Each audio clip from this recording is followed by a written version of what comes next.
critique de l'islam. L'islam est une religion. Être une religion, cela veut dire que sa mission est de permettre aux êtres humains de s'engager dans une relation avec une présence transhumaine qui remplirait l'univers et nous dépasserait. Pour ce qui est de savoir si l'objet de la religion est une réalité, référez-vous en aux vidéos de la rubrique théologique du mouvement vers rien 01-rien.org, Inexactitude et violence des religions, l'ordre du tout opus 1, l'ordre du tout opus 2. Quels sont les traits principaux de l'islam? L'islam est, comme le christianisme, une interpolation du judaïsme, se séparant du milieu juif afin de convertir les païens aux vérités et préceptes que les juifs avaient découverts mais n'avaient pas propagés. Il faut se rendre compte que, pour ce qui est du christianisme, quoi de plus choquant pour un juif que la déification d'un être humain sur laquelle les chrétiens sont d'accord? Il faut se rendre compte que, pour ce qui est de l'islam, quoi de plus choquant que l'adoration d'une pierre noire? Pour le mouvement vers rien 01-rien.org, cet héritage de l'Arabie pré-musulmane rejoint dans la faillibilité les chrétiens qui, eux aussi, ont des particularités pré-judaïques, Jésus ayant beaucoup à voir avec Horus. Autant dire que des restes polythéistes se manifestent clairement dans ces deux interpolations du judaïsme. Dès lors, d'où vient l'islam? Pour le mouvement vers rien 01-rien.org, si tant est que l'individu Jésus, dont la secte juive s'assied sur l'Empire romain, ait jamais eu des velléités d'un horizon au-delà des brebis perdues de la maison d'Israël, comme il est dit dans l'Évangile selon Matthieu, il est probable aussi que l'individu Mohammed n'y voyait pas plus loin que les limites de sa propre nation. Venu d'un désert dont on pourrait dire que personne n'en avait entendu parler, les Arabes ne pouvaient qu'aspirer à une religion du même type que celle de leurs voisins, mais en restant suffisamment indépendants d'esprit pour ne pas adopter celle-ci telle qu'elle se présentait. L'art arabe est donc ce qui caractérise le Coran, qui présente un dieu de l'univers, mais aussi un dieu national arabe, l'islam devant être la renaissance de la pure religion d'Abraham et, le peuple élu, la descendance arabe de son fils Ismaël au lieu de la descendance juive de son fils Isaac, ce qui n'est pas rien. Ce n'est qu'en débordant d'Arabie que les conquérants arabes, principalement intéressés par les impôts spéciaux, autrement dit le racket, réservés aux non-musulmans, les dhimmis, effectivement verront le royaume arabe pris d'assaut par les contribuables chrétiens, zoroastriens, décidés à se convertir.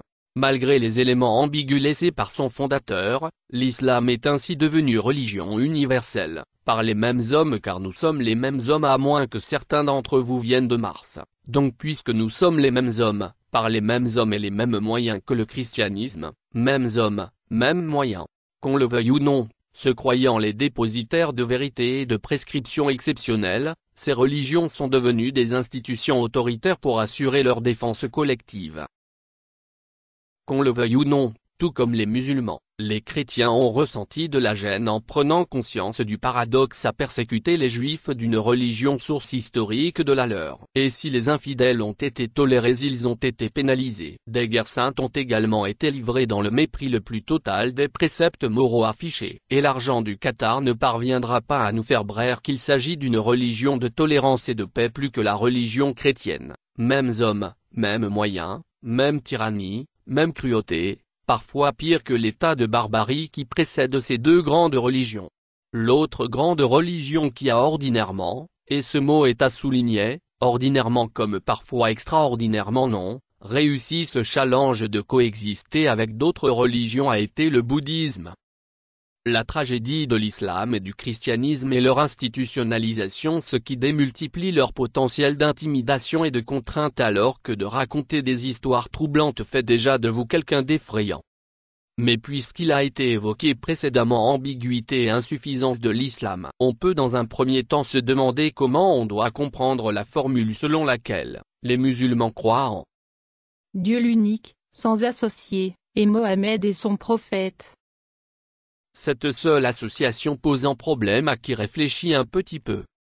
Le mot esclave se trouve dans le Coran, tout banalement comme si l'esclavage était tout à fait normal, et il est difficile pour le mouvement vers rien 01-rien.org d'envisager que l'esclavage soit banal, un fait sur lequel on puisse statuer en toute innocence, C'est pourquoi les défenseurs de l'islam sont fort peu bavards dès qu'il s'agit des traites musulmanes. Quant à la science entre guillemets qui serait contenue dans le Coran, elle ignore l'ovulation et se formerait, en premier s'il vous plaît, le squelette du bébé, sourate 23 verset 14.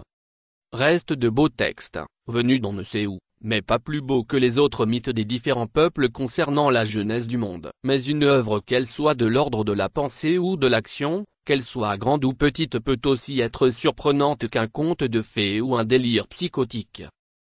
D'un point de vue humain, le Coran demeure une œuvre considérable et pour illustrer ce propos rien ne semble valoir l'étude de la 18e sourate, dite la caverne. Moïse rencontre un personnage mystérieux et chemine avec lui, mais il n'est pas évident que Moïse puisse accepter ses actes. Il coule le bateau de pauvres pêcheurs, tue un jeune homme, et fait tomber les murs d'une ville. Moïse ne comprend pas, mais, en coulant le bateau des pêcheurs, qui de toute façon pourront le renflouer, il les a sauvés de pirates. Le jeune homme se préparait à tuer ses parents, et, ainsi son âme a été sauvée. En abattant le mur un trésor a été découvert. Car ce n'est pas le tout d'avoir un point de vue critique sur les différents aspects d'une religion, il ne faut pas perdre de vue que nous parlons de vastes manifestations de l'esprit. Ainsi l'étude de la 18e sourate, dite la caverne, est au moins une illustration de la difficulté que nous rencontrons lors du dialogue avec l'inconscient. Les symboles des rêves sont souvent compliqués à interpréter. Étrange contenu des religions tout de même et le mouvement vers rien-1-rien.org vous réinvite à écouter ces vidéos inexactitudes et violences des religions, l'ordre du tout opus 1, l'ordre du tout opus 2. Quant à amplifier le contexte guerrier dans lequel se situe l'histoire de Mohammed, la question est invalide pour le mouvement vers rien-1-rien.org, si on ne se demande pas, comme on le voit dans l'étude de la Bible, si la lutte à s'en démettre la hanche de Jacob, contre l'ange, fut un épisode non guerrier. Mais ce qui se passe et que nous constatons dans l'actualité concernant l'islamisme nous montre, encore et encore qu'aucune religion ne vient à bout pour l'individu des problèmes éthiques qu'il rencontre en tant que tel et doit résoudre en tant que tel. Déjà, mais nous montre aussi qu'il serait révolutionnaire, surtout en islam, en tant qu'individu, de prétendre avoir droit au jugement personnel dans les domaines de l'éducation et de la théologie morale car il s'agit de sauver son âme propre, pas son âme collective. Cela relève-t-il du démoniaque ou de la spiritualité, genre, la plus haute? C'est en tout cas antinomique et c'est pourquoi l'image de ce qu'on nomme Dieu est transcendante. Quoi qu'il en soit, la religion suprême de l'humanité est bien le culte de soi-même par le culte de son propre pouvoir collectif. Pour le mouvement vers rien-1-rien.org, autant d'histoires périmées qui n'ont pas atteint leurs objectifs. Mais comme il a été dit au début de cette vidéo critique sur l'islam est une religion, cela veut dire que sa mission est de permettre aux êtres humains de s'engager dans une relation avec une présence transhumaine qui remplirait l'univers et nous dépasserait. L'islam permet-il de chercher le bonheur de l'esprit humain, de notre espèce? Pour tous, une bonne santé physique et mentale? De bonnes relations personnelles et intimes? La faculté de percevoir le beau dans l'art et la nature? La recherche d'un niveau de vie et un travail satisfaisant? D'avoir un point de vue capable de traiter avec succès les vicissitudes de la vie? C'est à vous seul de méditer sur ces questions essentielles.